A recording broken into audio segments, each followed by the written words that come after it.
Hi, ഞാനൊരു lip liner വാങ്ങിയിട്ട് എനിക്ക് ഭയങ്കരമായിട്ട് ഇഷ്ടമായിട്ടോ. മാൾസിൻ്റെയാണ് ചോക്കോ ബട്ടർ 14. വാങ്ങിക്കഴിഞ്ഞപ്പോൾ എനിക്ക് നല്ല ഇഷ്ടമായിട്ടോ. നല്ലൊരു ഡാർക്ക് ചോക്ലേറ്റിൻ്റെ ഷെയ്ഡാണ് കേട്ടോ. നല്ല ഭംഗിയായിട്ട് കഴിഞ്ഞാൽ. പിന്നെ ഞാൻ ലിപ്സ്റ്റിക്ക് ഇടാൻ കുറച്ച് മടിയുള്ള ആളാണ്. അപ്പം ഞാൻ എന്ത് ചെയ്യും, ലിപ് ലൈനർ മാത്രം യൂസ് ചെയ്തിട്ട് നല്ല ഷേപ്പിൽ ലിപ്പ് വരച്ച് കൊടുത്തിട്ട് ഒന്ന് സ്പ്രെഡ് ചെയ്ത് വെക്കും കേട്ടോ. അപ്പം നമുക്കങ്ങനെ ലിപ്സ്റ്റിക്ക് ഇട്ട ഒരു ഫീൽ വരികയില്ല, പക്ഷേ ലിപ്സ് നല്ല ഷേപ്പിൽ നിൽക്കും കേട്ടോ.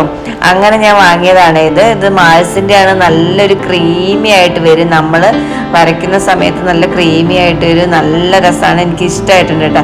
അപ്പം നിങ്ങൾ ലിപ് ലൈനർ വാങ്ങാൻ വേണ്ടിയിട്ട് ഉദ്ദേശിക്കുന്നുണ്ടെങ്കിൽ ഇതൊന്ന് വാങ്ങി നോക്കുക കേട്ടോ. ഇത് നമ്മുടെ നല്ലൊരു ഡാർക്ക് ചോക്ലേറ്റിൻ്റെ കളറാണ് കേട്ടോ. ഇത് നല്ല രസമാണ്, അടിപൊളി.